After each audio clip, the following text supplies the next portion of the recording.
taliwala sa kalisod, taliwala sa mga pagsulay. So let's start with point number 1, our first category, the blessedness in emptiness. Sige kanungon ani na verse. Siguro sige ato ni mako, and sometimes mao ni ginagamit ng mga text sa mga tao or sa mga religious groups who are really anti-Judaism sa kanang kuan. They think na kung pobre ka or kung walang-wala ka, the more na close ka ni Lord. Naman yung man ginagamit sa mga kulto, so na ipaligya tanan sa patinaan sa bukid, magkita mo ito, mamundok ta sa kuweba ta mamuyok. Actually, there's a group, no, mga purists, mga puritan, so that for them, any form of pleasure, any form kanang makapahalipay sa mga it's considered as worldly. And one yung ginagamit na verse, Matthew chapter 5, verse 3. So, blessed are the poor in spirit. So, sa Bisaya na ito, ang versikulo, so, nabulahan na ito mga kapos. For theirs is the kingdom of heaven. And some groups, some people, musulti, di ba? Kung bulahan kita, kung kabusta. So kung naatayin, kung naakay mga dagko, mga mahal mga gamit, na nasa, worldly na siya, dako ka na, bad na siya, kung na siya, bili ng bad. Sa makaraan ng panahon, pag makita na kay Ibig, worldly na si brother, worldly na si sister. Actually, tinoy na siya, lagi na kita na si pastor, worldly na si pastor, si pastor Obret, si pastor ni Ibig, worldly na si pastor. Kapag ako, so there's a group in the ancient times that the poorer they are, they feel na mas close ni God. I am suffering, I am poor because I need to be poor to be blessed. There is this even practice na sila ginabuhat ikso na maghimo silang taas kay ikso na murag poste, na murag tore iksoon. Na sa taas na murag platform sa taas, musaka sila dito. Dito iksoon untong-untong, dito sila mag-ingkot ra, mag-ampo ra, mag-meditate, ang tuso nila kagutom, kainit, katugnaw, ulan, ang ito ikso mamatay sila because for them to be poor. The poorer they are, the closer they are to God. But that is not what is meant here. Hindi mo na ginapasabot riyan. Iso po ikso na musulti ka na atong Ginoo, kanang maluluy na atong Ginoo, He's a provider and He's a giver. And the Bible even tells us wala yung problema, financial blessing sa Ginoo kung gina-prosper ni Lord ang finances ikso. That's good. But wag po nang sulti ang Biblia sa magpakapupri-putan ng tamang trabaho dito ng kamo kay kamo na pupri-putol sa Ginoo kay mo ang bulan ng mga kabus. Sumpay kabus sa spiritual na mga butang. Kay sumpay kaya dito kanta sumpay. Sa APS na version na ganyan so nasunda bulahan katong nakaila sila kakulangon dinha sa taliwala sa Ginoo pag nagsunod. So what does poor in spirit mean? Poor sa espiritu mga butang. Poor in spirit means that you realize na dili na ko mapahimot ang Ginoo by my own actions na meaning wala ko, I don't have anything, I don't have something to please God. Meaning, dili na ko mabayaran, dili na ko mahatag. Nakita mo ba na I don't have anything. When you say, I am poor in spirit, meaning so you are inwardly, you realize that I am poor, I am bankrupt. I don't have anything na ako mahatag sa Ginoo in order to earn His favor, or in order to earn His love. Dili siya na ito, wala na ba no? Saya man tada. Usay mo yung natin ison. Simpan ako, nakaampo na ko, nakaapin ako sa mga ikigros, nakaapin ako sa exercisory, mag-usap patingaan. Siguro, mali pa yung gusto kong kinabot siguro karon. So kung ako'y pagayon sa Ginoo, dapat ko bago sa Ginoo para pag-ampo na ako. Why? Because ni appear to sa Ginoo as Lord, gibuhat ako ni para sa inyo. Dapat buhatin ko sa kuwa, Lord, hindi nga Dili nato matwist ang kamot sa Ginoo.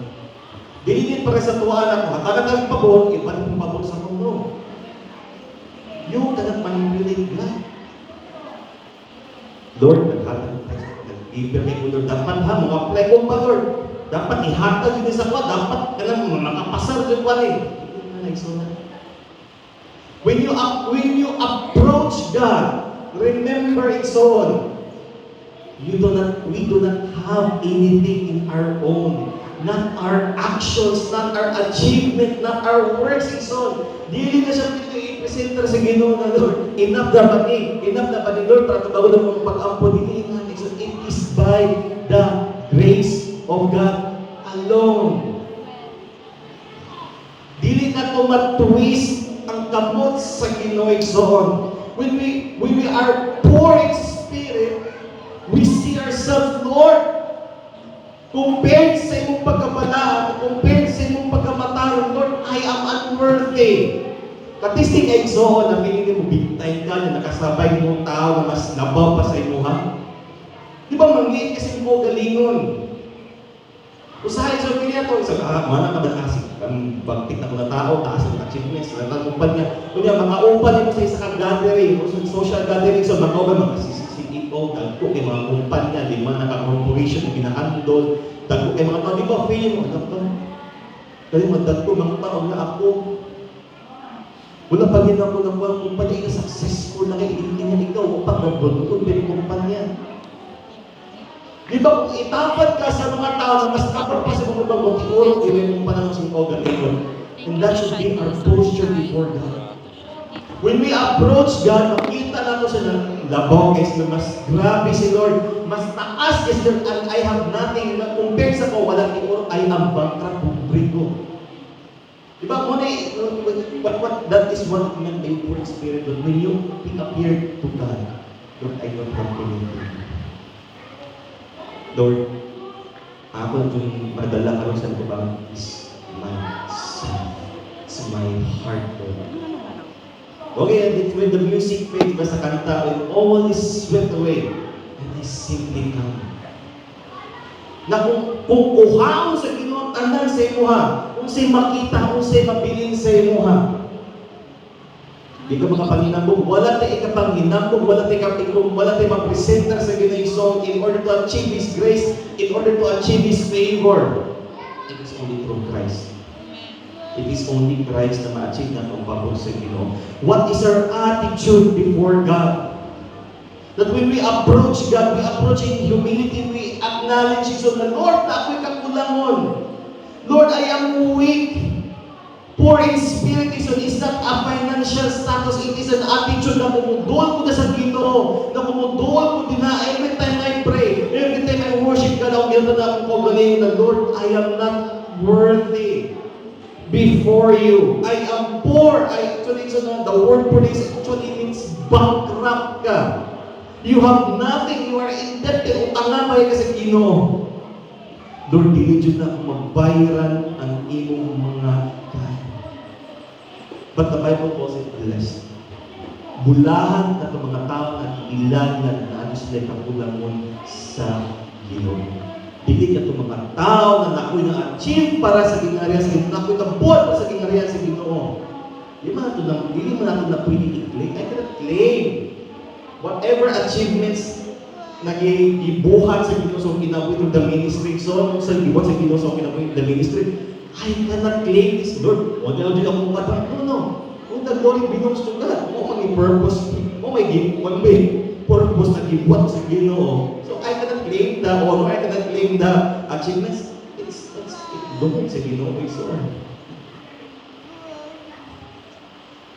then Matthew chapter 5 verse 4, knowing na kayo magkakulangon ka sa Ginoo, knowing na kayo mga kalampasan sa Ginoo, knowing na wala dyan ko yung kapaginan mo sa Ginoo. So my guys, then you mourn. Blessed bulahan katong mga nagasubo.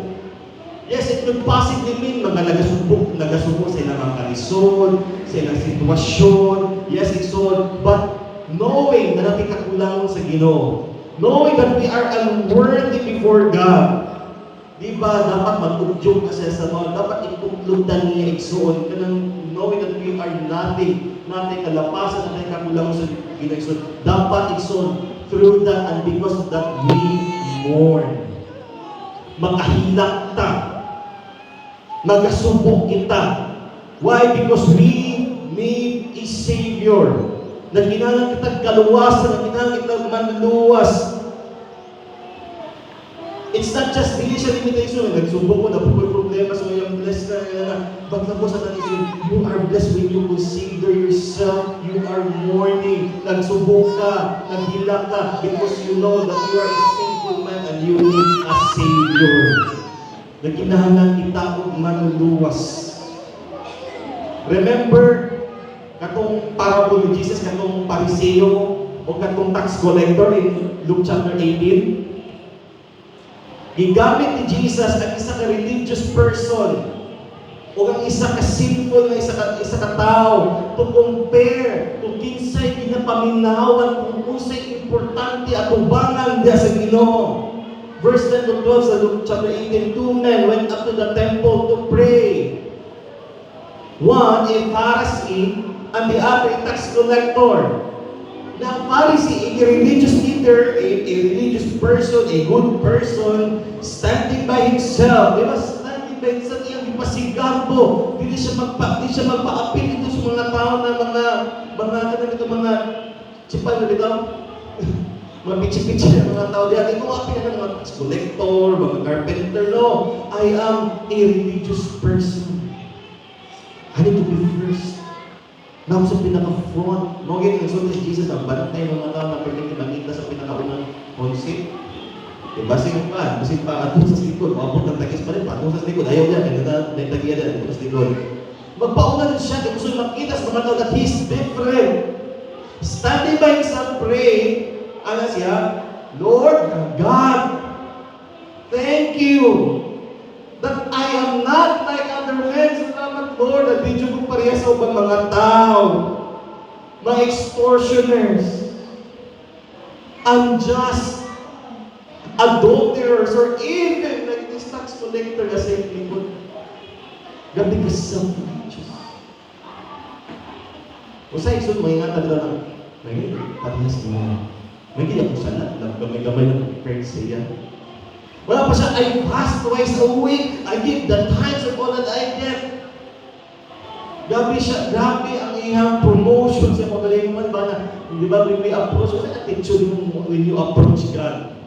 Lord, naghan mo na-achieve ba? Lord, naghan mo na-achieve para sa next week. Di ba, Lord? So, dapat tawa ko dun ko sa tiilan. Dapat tawa ko dun ko ni mo, Lord, sa presensya. I deserve to be promoted, Lord God. I deserve to be honored, Lord, because I did for your kingdom. Ako nang gibuhat ko sa iyan, Lord. I deserve this. Actually, we don't deserve anything. So, remember, kung namatay deserving, so it is damnation. It is hell. We are all sinners. We don't deserve heaven. We only deserve heaven once Christ came. And then in verse 13, but the tax collector, dahil di naman siya mudoon, di naman siya, nagpalayo naman siya, hagmo siya makita sa mga tao dito, standing far off, would not even lift up his eyes towards heaven. He recognized that I am poor in spirit. Yes, tax collector ko, dato ko, dagang ko mga nakurap dito. But Lord, I am not worthy. Lord, di ko angayan, di ko takos, doon sa iyo, Lord. But I need you, God. Gusto ko sa akin, dato kayo tayo poor in spirit. Sometimes we think that we have everything, nasa totanan, position, kanang damtangan sa kanila, but wala nato na-realize that in the eyes of God, walang kita. Wala to na-realize na natin mas takot na need, and that is the Lord. Kasi ibuhat niya, but being at His breast, gabi niya pag-iyan, niya magpapakiyang so say, God, be merciful to me, a sinner. Naghilak siya. knowing that he is empty, knowing na bisan naasa ko ang tanan, bisan nasa pang kung anong tao sa palinaa, all the fame, all the status, all the friends, and all the barkada, but anaya ko siya, but Lord, be merciful to me. Iya yung kanunay gina-desire ang kaluoy sa Ginoo. Are we aware that we need the mercy of God every day? Or ba si mapalitan sa pangharisip na, I'm spiritually good, I'm spiritually so unlike these other people, mas balaan mo compared sa inyo. Or are we like this asking the Lord, I am a sinner. Na ko'y kakulang mo, kung nasa matubangan, I need your mercy. Now, what is the judgment of Christ? I tell you, this man went down to his house just Kisa may hindi paminaw sa Ginoo, it's the sinner rather than the other. For everyone who exalts himself will be humble, but the one who humbles himself will be exalted. So, makita doon, ang economy sa kingdom ni God, ang balaod sa kingdom ni God, it's not about being the first, but it's about being humble. And what was the promise of God? Kung sa'y saad ni Lord, sa katong mga nagasubo, sa katong mga nagasubo, nagadisheart sa kaluoy sa Ginoo, they will be comforted. It comforts lang sa Ginoo.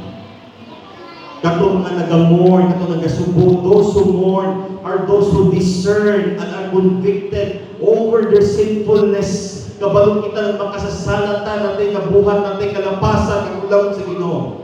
And we need God's forgiveness now. Dili ugma, but karon. And kung ang isa ka tao, he realizes that he is poor in spirit, and he mourns, nagasubo siya sa iyang sitwasyon, sa iyang spiritual situation. He yearns for God's mercy. He yearns for God's grace. In verse 6, it says here, blessed are those who hunger and who thirst. Isa ko mga naka-realize that they are sinful, they are sinners, and they need the grace, they need the forgiveness, they need the reconciliation of God. Kung sa'yo na, they will hunger. Gutumon sila, uhawon sila for righteousness, for they shall be satisfied. So blessed ka kung mga nakarealize igsoon na nasa kakulangan sa Ginoo. Blessed ka kung mga tao who weep, who are really struggling. Lord, I really need you. I need your mercy. I need your grace. I need your forgiveness. Ang bulan ka kung mga tao na nag-desire dyan na mahimong matarong. Hunger and thirst. Kagutom mong kauhaw igsoon towards na nag-express o grabe na emptiness. Di ba when you say hungry kay kaugyuhaw kay kami murag wala yung throat, ay nag-need ng immediate na fulfillment. Na dapat need ka na mag-fulfill ka, na mapuno ka immediately. Only when we come to God empty, namudoon na sa Ginoo, so na empty ta, poor and mourning, nagasubok kita sa akong mga sala, nagasubok kita sa akong sitwasyon, so will we be satisfied? So pagapun ka din sa Ginoo, you will be satisfied with the righteousness of God. When we understand that we are all sinful, that we are sinners, so we need to repent. Di ba, mag-inulsot kita. When you say repent, it's the change of mind and the change of direction. Knowing na nakalapas ko sa Ginoo, makasasalo pa ito ba sa Ginoo. So I need to repent. So confess ko sa Ginoo, Lord, I am a sinner. Nabuhat ako ni. When you say repent, it change na yung mind. Na di na na-outruhon. I need to follow God. I need to obey God. And it changed yung direction sa inyong ginabuhi. 180 degrees igsoon ang turn around it, 360, 360, balik ka pa sa dahil ginabuhi igsoon. Balik ka sa Ginoo. And you will gain you will receive a new direction sa inyong kinabuhi. Those who hunger and thirst for righteousness, what is this righteousness? Kung sabihin pagkamatawag ison, to be forgiven and to be accepted by God. We desire to be forgiven and kawato sa Ginoo, to be right with God. Na mayroon atong relasyon sa Ginoo. And once we are restored in soul, once we are forgiven, we now desire in soul to obey God, to imitate Jesus, to reflect Jesus sa atong kinabuhi. And we now desire in soul na ma-fulfill nato, mahimo nato ang kabubuton sa Ginoo sa atong kinabuhi. Ang pinakalibutan ng soul. Kasi promise the Lord sa mga tao nag-desire na makatuman sa kabubuton sa Ginoo pagkatagbaw sila ng business. So these people, nakabalo sila sa kakulangan sa Ginoo, nagasubo sila sa kakulangan, nag-desire sila na ipakamatawag sa Ginoo. These are the people who will turn out to be humble. So the next category is the blessedness and humility sa pagpaubos ni Soul. So another character of a Christian or of a kingdom citizen is Soul. Matthew 5:5. Blessed are the meek. Kung saan yung mga meek di ay? For they shall inherit the earth. When you say meek, it is being humble. Pagpaubos. Isa mo namang humble dali ah. Hands up daw ay, hands up kung humble ka. Kung hands up ka, di naka-humble daw. So, kasi humble. So, dito na mawala itong hands up mo. Kaya hindi mo hands up ta, muangkot na na-humble ta. Yan ito, humble. So, saan yung humility? O ba na mag-ilong-ilong ko, dapat humble. Dapat humble ko, di ko dapat humble. Pag humble ko, dapat dili kanang maghilom yung magpakilig ako. Kung humble ko, dapat Diyos kilig. Saan ang humble? Saan ang pagpaubos di ay? Saan yung meekness di ay? Si C.S. Lewis, si C.S. Lewis, humility is not thinking less of yourself. Ang pagpaubos daw, hindi kayo imong ipaubos, imong galingan, hindi ka na marutag. Hindi mo kapit-apil natin. Hindi mo ko qualified, hindi mo ko inani, hindi mo ko umahuman.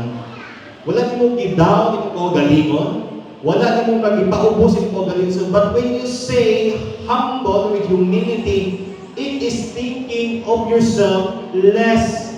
Meaning so, dili ni mo una-unahon imong kaugalingon, i-consider ni mo ang ubang tao sa imong palibot.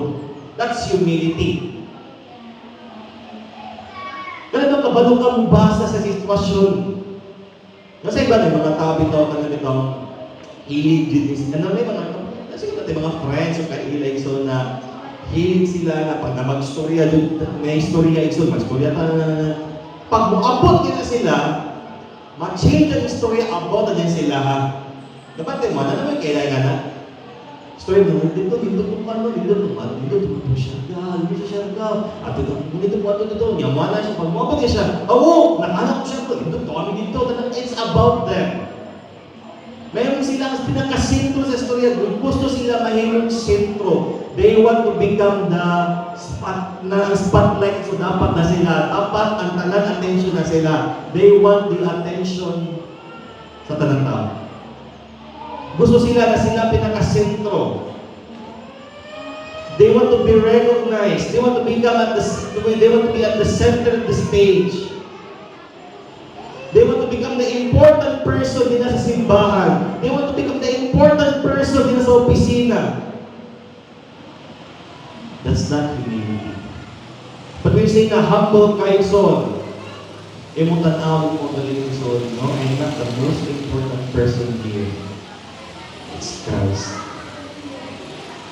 Kung na kayo mga kauban son, dapat kabalo ka utanaw sa sitwasyon sa isiplan tawin mo. Dapat kabalo ka mo lugar sa ikaw galingon. Kung na kayo mga kauban son, nagbiso na you will not look down sa ilaha. You will not ridicule them. You will not look down on them. Hindi mo sila kanamit ng BIB-ayon. But instead, hindi mo silang tabangan. Humble people are not arrogant. Kasi gusto sila, kabalog ko anak kayo, kabalog ko kayo, kabalog ko anak, kabalog ko anak. Pero patrabawan, boy, Kalimot mo ko, lugin ako ko. Umigaw ba natin, nandun sa Las Maria, kabaludod siya doon? Oo, kabalud ko. Ako doon, sir, kadrive, kalang pa siya, kadrive na po doon. Mga bus, kadrive ko na. Gabi doon. Wala, sir, aeroplane sir, nakadrive ako. Wala sir, aeroplane sir, nakadrive ako sir. Kasi amo siya ang bitik-bitikon, mas gusto rin sa mga kauban. Gabi doon, patagan ko ba? Abo siya, 150, pina-Superman pa dyan. Motor siya Superman. Masya Allah, abot nito, magpiliti ang kuwan. Nandiyo yung mga tao na, grabe mo na lupi kami kung dito na magkahangin ba? Kaya ganyan ang ulan. They think that they know everything, pero makuha to, wala. Why mahimo?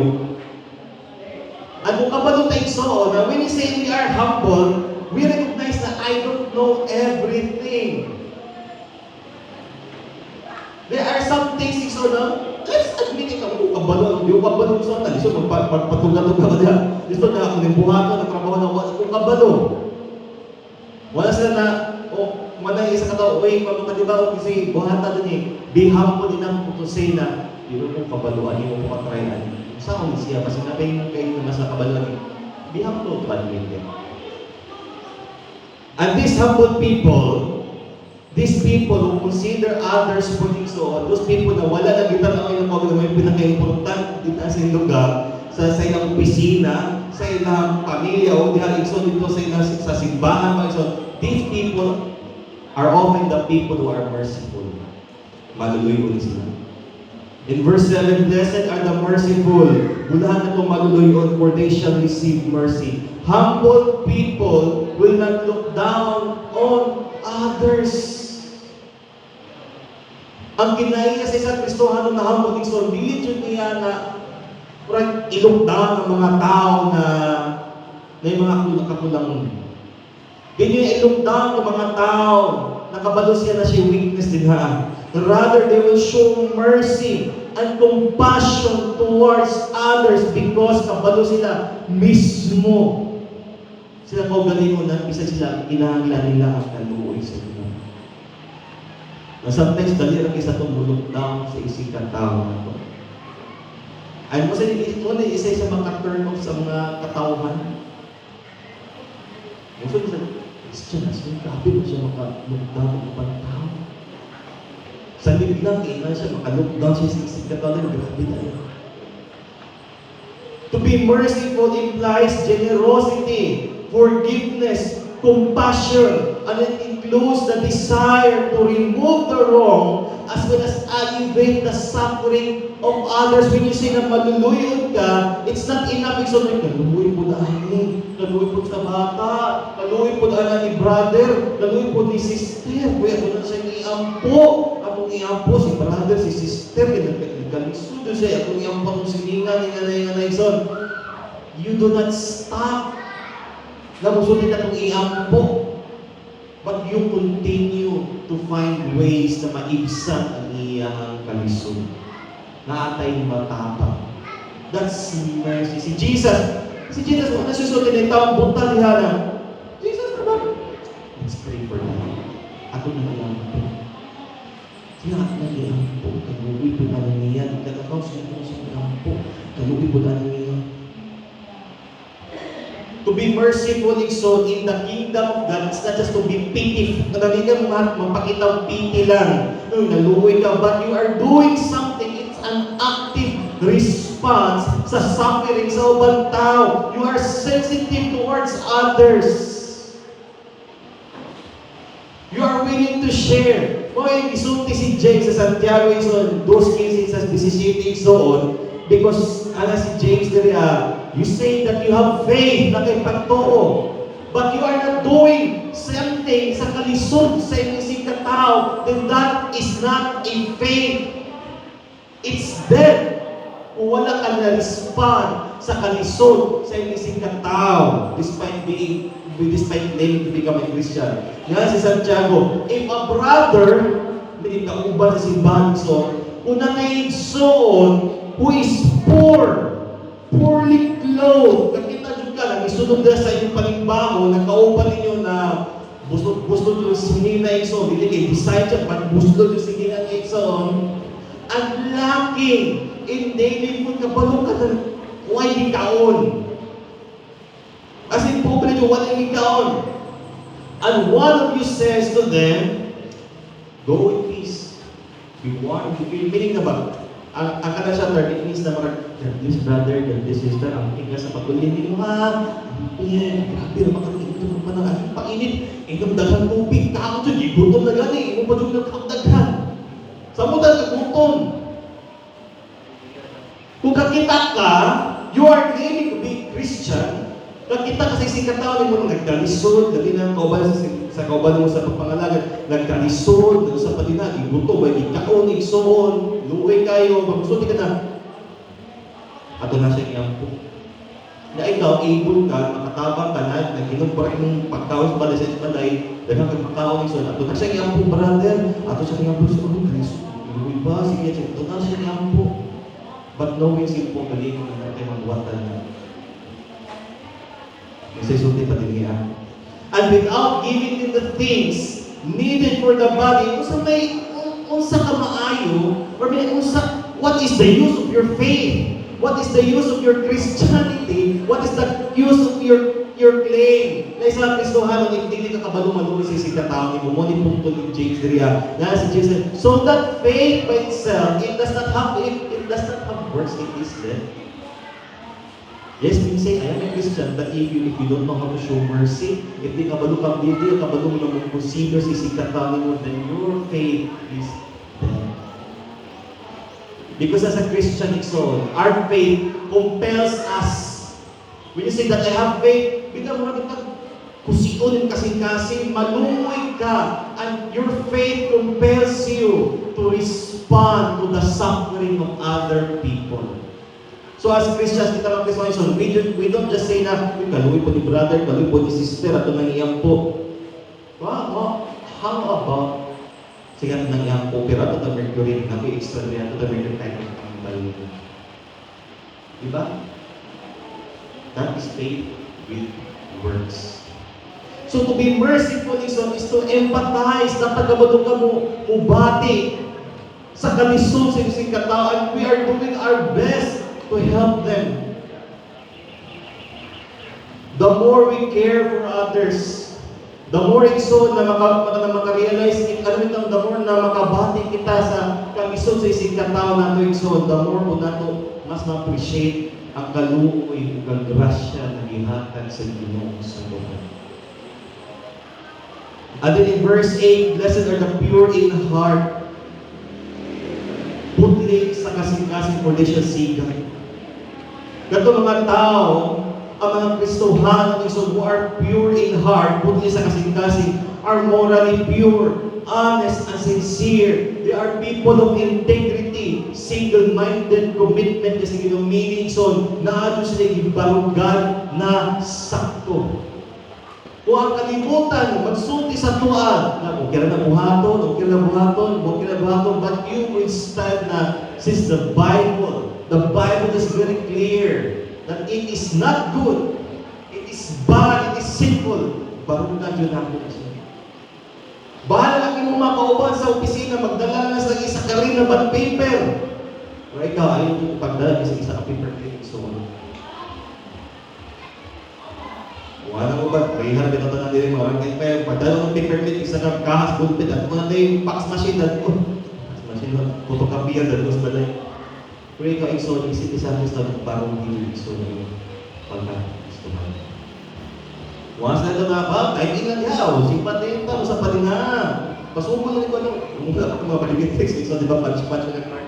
May padala kasi yung kauban, sige nga ito, i-apil punch up or pili, malik po niya. No. As a Christian, dapat early na dito sa iyong workplace.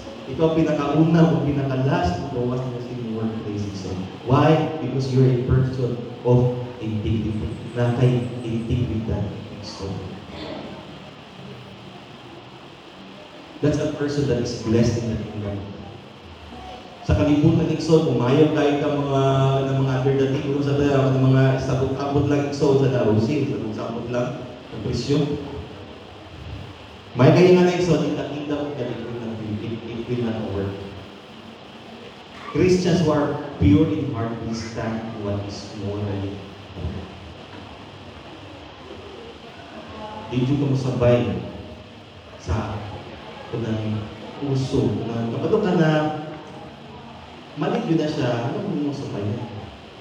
Wala sila na nagtuwag mag-isa na asawa, nagtulo. O di ba na siya sa lahat hindi ka masakpan? Ano pa sakop? Pero itong ikristuhanan ka, ito yung marungan.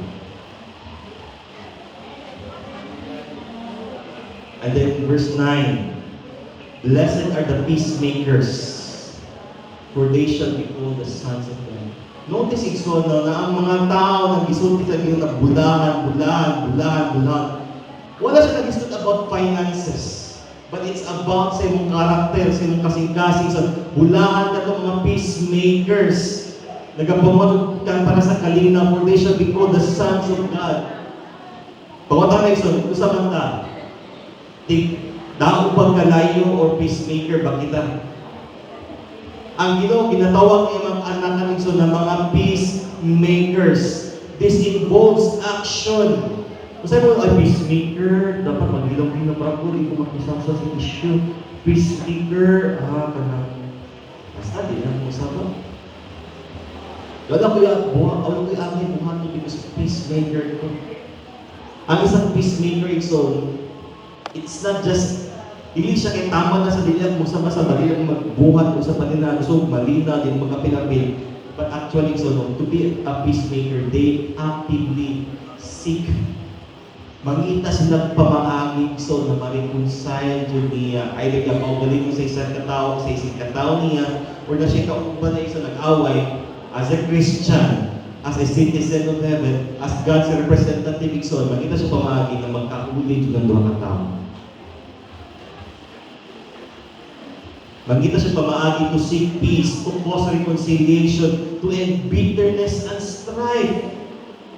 Makalukang isa ka istorya, abot siya mo, di ba siya ka ng pagdita puspuro, siya, naglari ang puspuro ko, ang isa, sindihan mo, yan isa.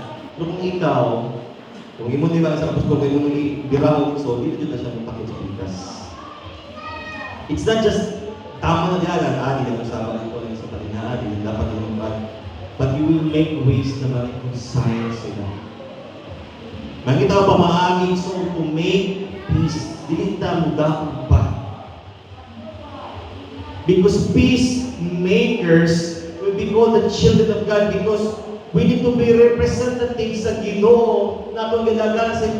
Remember that Jesus is the Prince of Peace. Therefore, kita, ng mga followers niya, so dapat we should be peacemakers.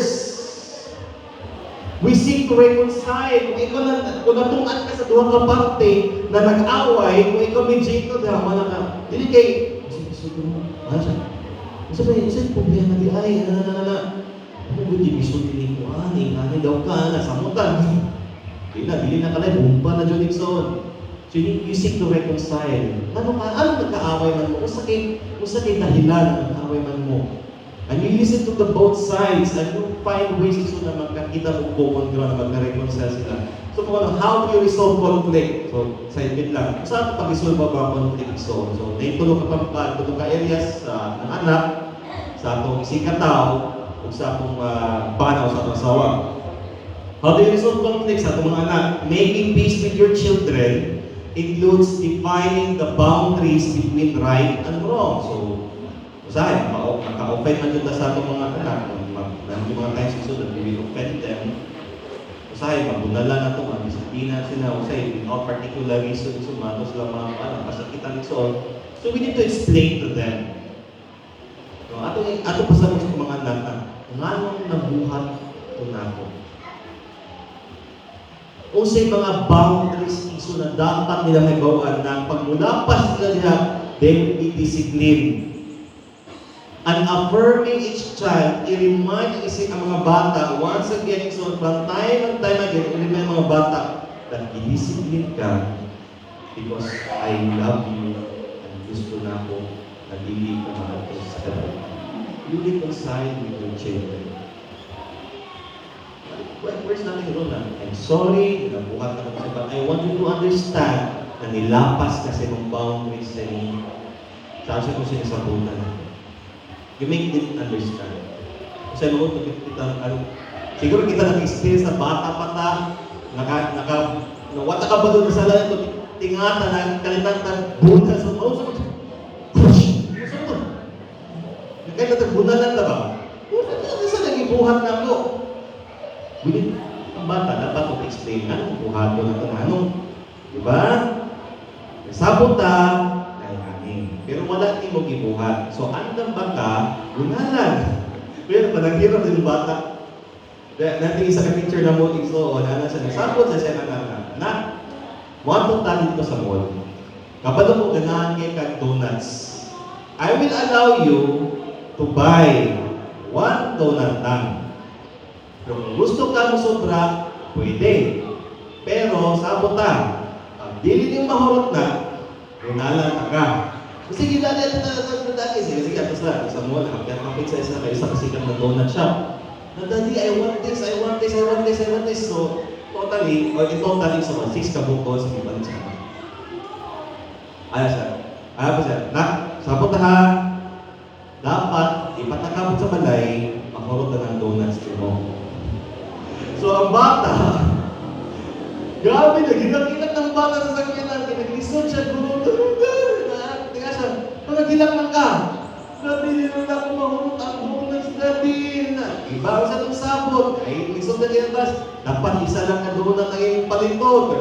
Karamang ka na 6 doon ka mga donuts. So, pag-abot sa balay, bunalan yung taka. So, ang bata, grabe yung iso. When pagbiyahe pa iso, talo sa pagsang balay, grabe yung ilang sa bata. Diba?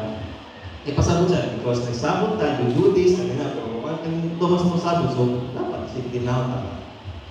So, next step pa, next time mo, okay anak, so, you want donut, isa na number meeting na papalit, isa na donut daddy, anak. Because kabalo mo siya sa always. Pagkabot ko mga friends, so sometimes, no, say, no, we think na kita na ang tama.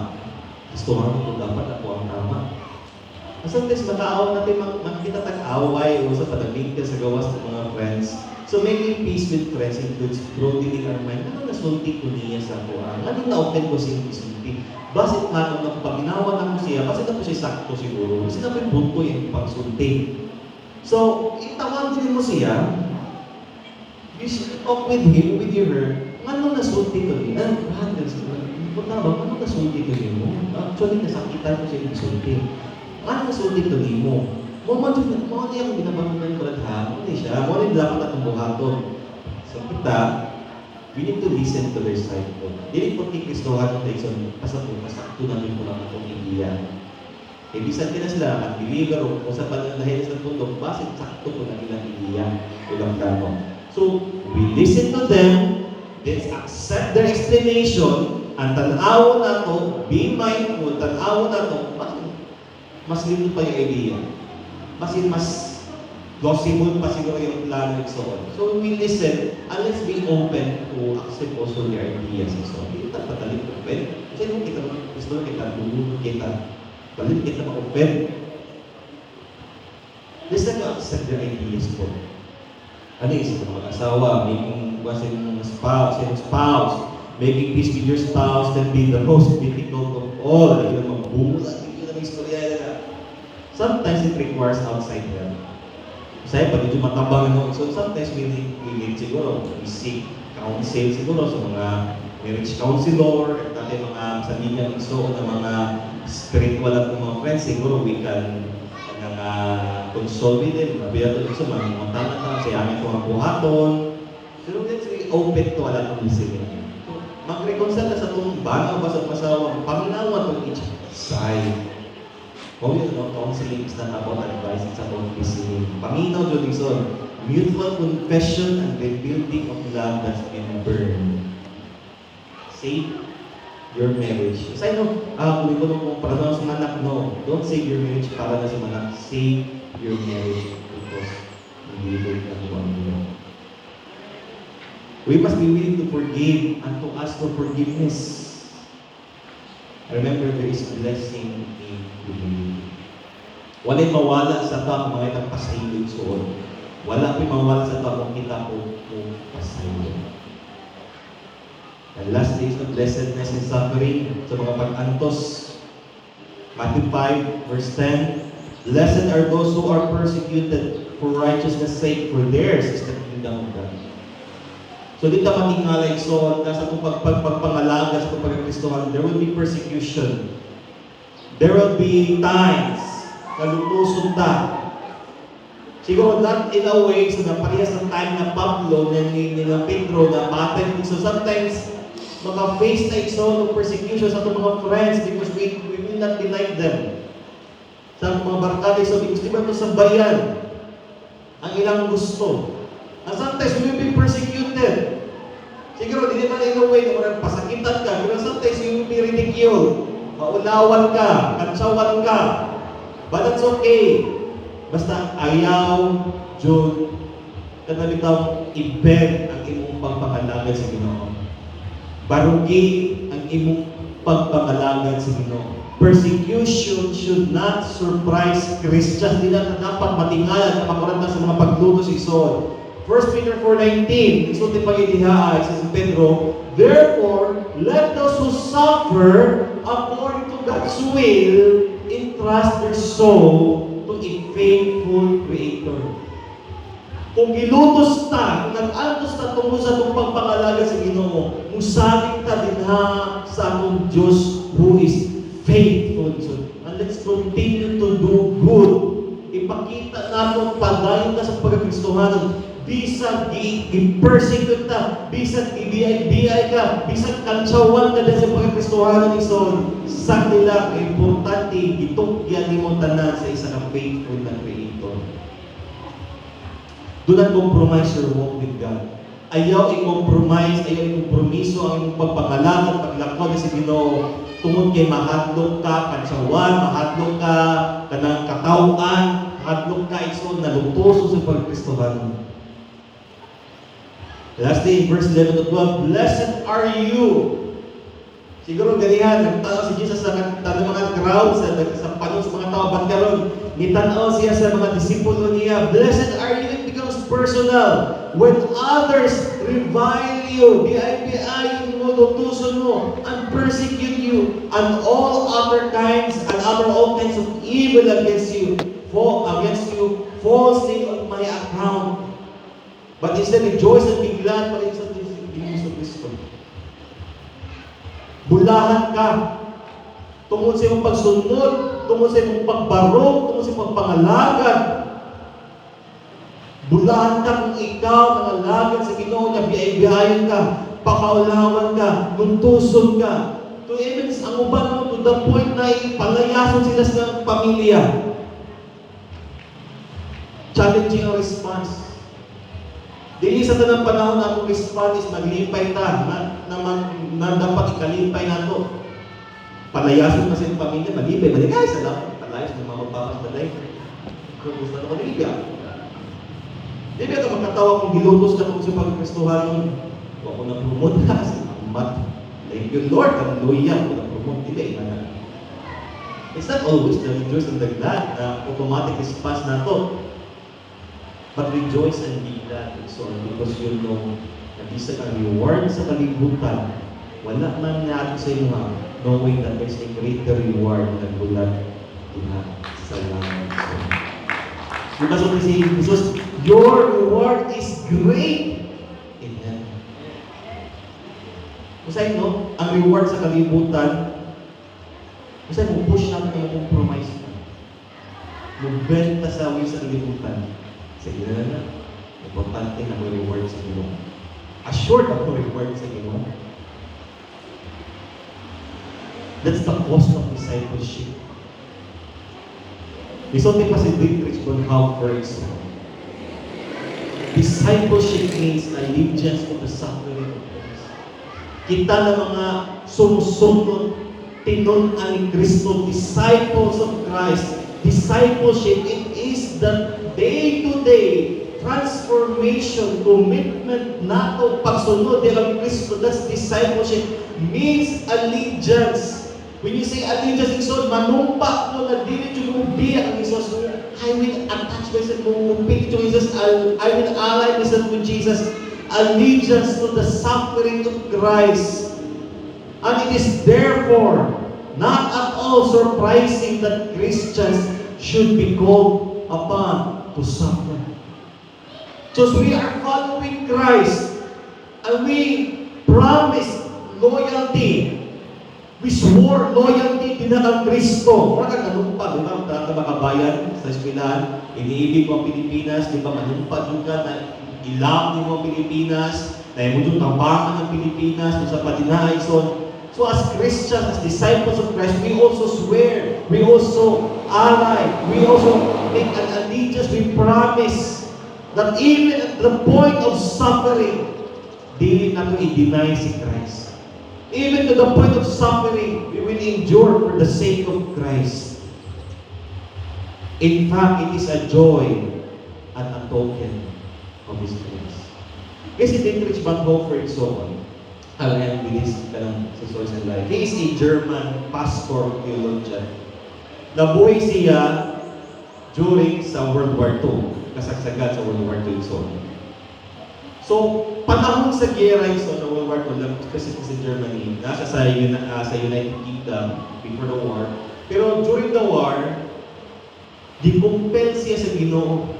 Di-move siya sa Ginoo, namuli siya sa Germany para tabangan ang mga kasimbahan nito. Because even the churches at that time, so they were also persecuted. Nasa mga underground churches dito. As in Dietrich Bonhoeffer igsoon, isa sa mga trabaho niya igsoon, is iya yung, siya, nagatabang siya na maka-iskapo ang mga Hudyo gikan sa persecution ni Adolf Hitler. Di ba kabalo tayo? Kailan Adolf Hitler so isa sa pinagkatautan ng tao sa kasaysayan. He is even known as the Antichrist. Diba? 6 million ka mga Hudyo ipapatay under sa iyang leadership. Isa siya sa mga leaders during World War II. Sa mga tao, he caused a lot of death and destruction. Ang iya na dyan, dapat ang German race, ang Aryan race na dyan ang pinaka-supreme. Diba? Nagtungo sa nailaran yung lahi, mga German race na dyan ang pinaka-perfect ang tao sa kalimutan. And Dietrich Bonhoeffer, bisang German siya. Ang uban mga German celebrating, grabe sa Adolf Hitler, ang na yung taso yung pinaka-supreme sa kalimutan, ang ako yung malahi. Ang pure blood, German blood, Aryan blood na yung pinaka-supreme. But Dietrich Bonhoeffer shows what siya nisabay sa unsay trend at that time. He helped the Jews, mga bata, tigulang sa palina na maka-iskapo gikan sa Germany. Sa diyang nasakpan siya, what happened to him is i-execute siya. Ipatay siya, ibitay siya. Sayang isa ba doon niya napatay, ilan na lang doon tayo kabulan, mahuman na tayo ang gera. O pila ka months and weeks na lang, mahuman na doon tayo ang gera. So, sayang wala na tayo sa gera. Pero ang iyang kinabuhi, ang iyang commitment sukod. Nabisan ang mga kauban niya, kalahin niya, they're celebrating Hitler. Pero siya, he celebrated Christ. Wala siya nisabay sa uban-uban. Mumulot na ito ay nabukay Hudyo ng kaso nito. Pero siya iyang ipagtaguan mga Hudyo. He became a symbol of hope to many Christians during the war. Despite being a German, wala siya nisabay sa ipahimo silang leader. But instead, iya yung inuman kung sa isugo sa Ginoo sa iyo. And that is to love. To die for the sake of others. So, no matter what you face today, if you remain faithful to Christ, one day, sa adlaw sa you will receive a joyful joy. So kung nakailan yan, so if you are mourning or struggling, if you feel na if you feel weak, sa na solo, consider yourself as blessed.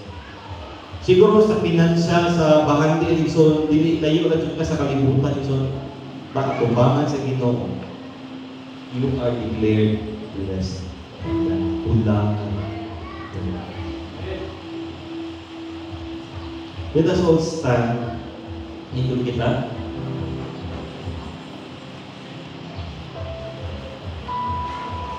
May kanigsun kay ang saging harian sa Ginoo. Ang basihan sa pagkapulangan is not about wealth. Dili kaptangan iso ng basihan kay kung kaptangan so wala kung muli kita kasusig na sa Ginoo. Ba't ang ginabasihan sa Ginoo pagkapos sa ginarian isang pagpaubos nato? Mga kung bumasisig ka tao na to, kung sa taka committed din sa pagsunod sa Ginoo, that even in the eyes, even the needs, even sa tumatuma sa mga pagsulay, pagtutos, barungan din mo sa isakto. And that's the challenge for us na pag-usapan nato. That is the attitude.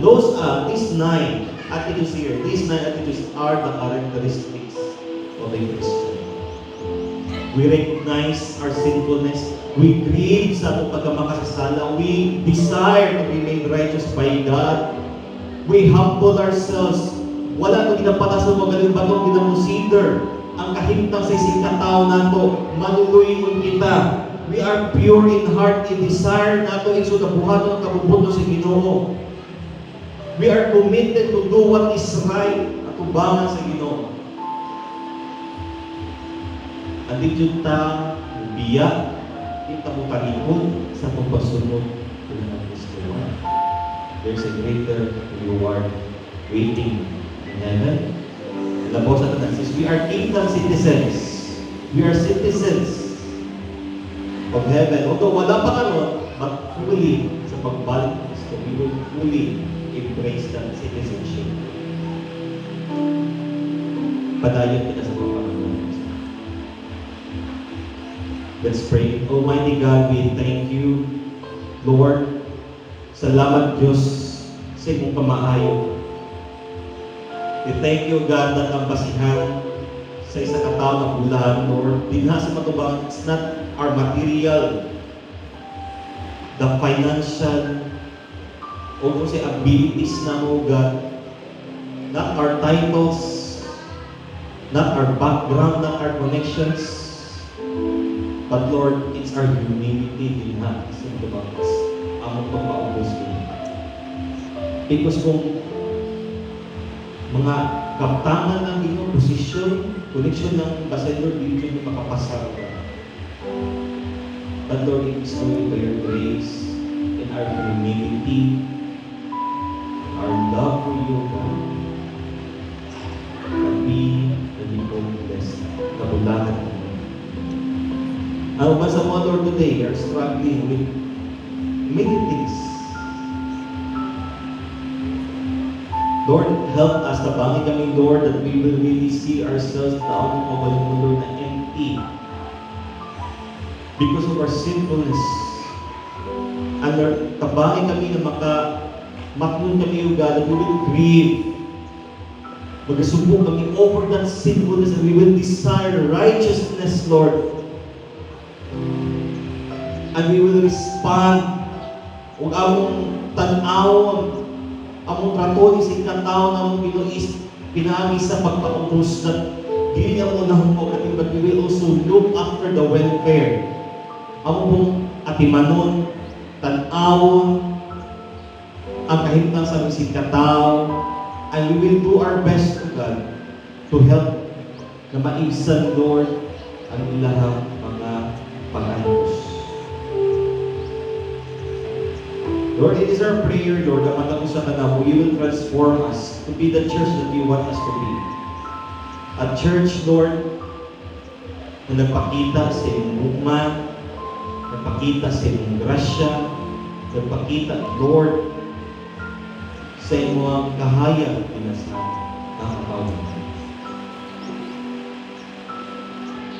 Lord, we pray that you will comfort our hearts today. Remind us time and time again that it's not about the success of this world, it's not about the wealth, it's not about the money na may mapayong blessed na mo. We are already blessed, O God. because Christ is in us. And that is all we need, Christ in us. Thank you, God. In Jesus' name we pray. Amen. And amen. Ito pala bago po yung si Soro.